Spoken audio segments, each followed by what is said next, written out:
Hey guys, I thought I'd do a series of videos on my model car collection, and I'm starting off with some of the rarest ones that you can actually get out there. Now these two models that you see here are the Mercedes SL300, and they are 1985, 1986 replicas, and the one that you see on the left is the European version. The one you see on the right is the American version. And I didn't know until a few months ago that this car was even produced. Now both of these models are made by the same company. They're made by Norev, and Norev produced the American version for Mercedes Benz dealerships. I don't really know how long it's been in production, but it's been in production for quite a long time. And Mercedes Benz dealerships in America, I think, we're either selling these or giving these to customers when they bought one of these. And this is the same color that you saw Bobby Ewing driving Dallas. And this car has actually been featured in many other movies as well, like Heart to Heart. I think Down and Out in Beverly Hills, Bette Midler was driving one as well. And it's really a beautiful, beautiful model and replica of this car. So to our left we have the European version, and this is the version that most of us all know that is out there.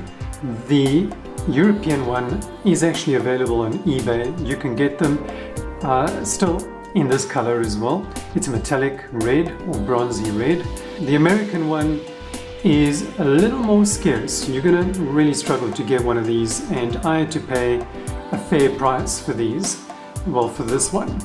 This one set me back around $500, and with import duties and all that and shipping costs, it came to just under $600. So it's not a cheap model to have, but it certainly is a rare model to have. So looking under the hood of these fabulous models, we can see they both have the same engine. It's a 6-cylinder inline 3-liter, which Mercedes-Benz developed, and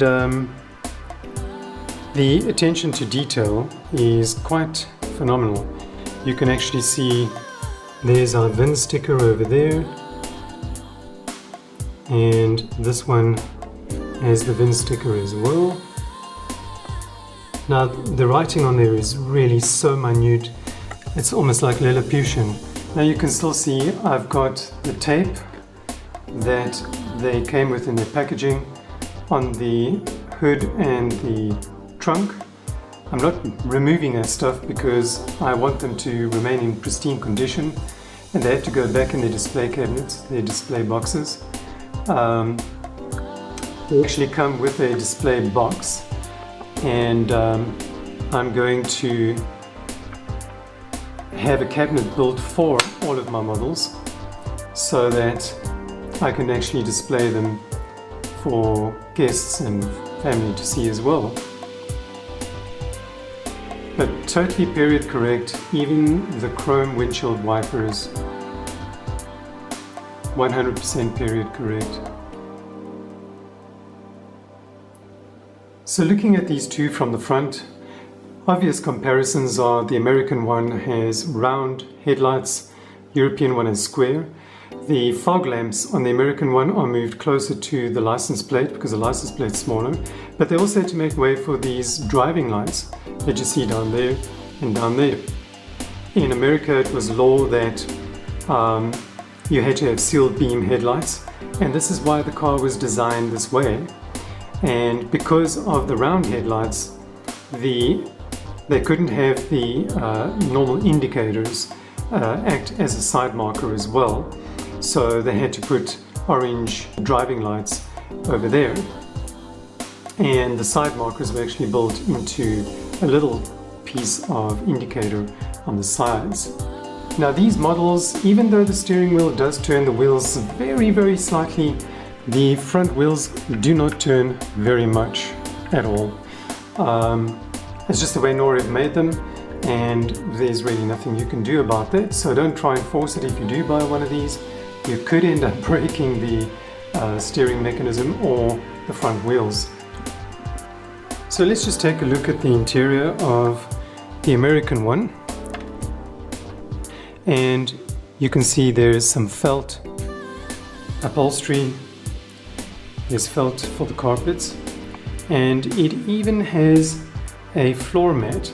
Now the odd thing that I don't understand with both these models, even though everything is so period correct and the detail is phenomenal, is that they have manual transmissions.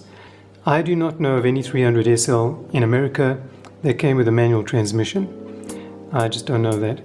But something that I don't know, if you can see on the screen, the interior of that one versus this one is different. The color of this one is period correct in terms of what color the car was. And in Europe, their beige upholstery was a little bit different, slightly different color. And as you can see, it is a manual. It's got a clutch, a brake pedal, and an accelerator. But the rest of the interior is really, really well done. You can see the dials are very clear, very crisp. The air vents, all period correct. AC control. And even the electric window switches down in the center console with a hazard switch. Really, really good attention to detail here. So in the trunk, no carpeting there. I do believe the real car did have carpeting, so not very detailed in terms of that. So on the American one, I just thought I'd show you guys the high beam brake light is even fitted to this model, which was also regulation in America at the time.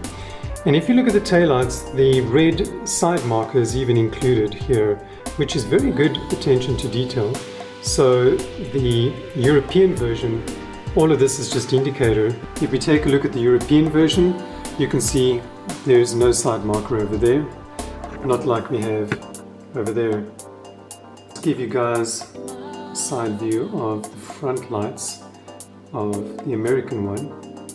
Very different to that of the European one.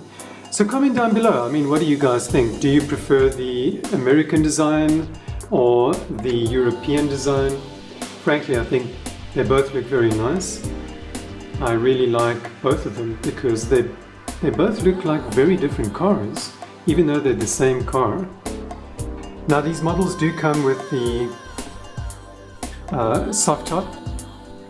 That's the soft top. And this American one also comes with a soft top, but it's currently stuck into the box. So I'm just going to use that one, soft top, on the American one, so that you guys can see what it looks like.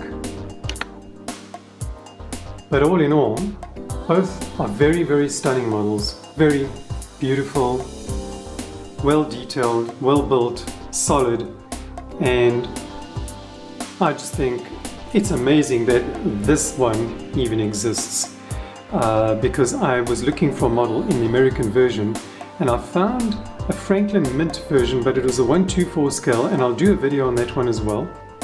So something that other YouTube videos on these cars probably haven't showed you is the underside of these cars. This is the American one, and I'm just going to turn it around so you guys can see everything it says there.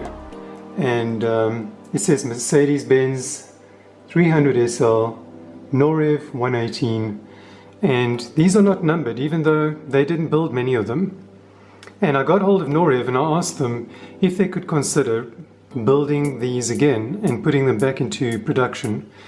And they came back and they said, you know what, they've completely forgot about this model and they didn't even realize how popular it is and how much money it's making out there, that they are going to consider reintroducing this model in their range, and they're going to bring them out in different colors as well.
hope you enjoyed this video. If you would like to see more, please let me know if you want to see the rest of my models, and I'll do some more videos on them.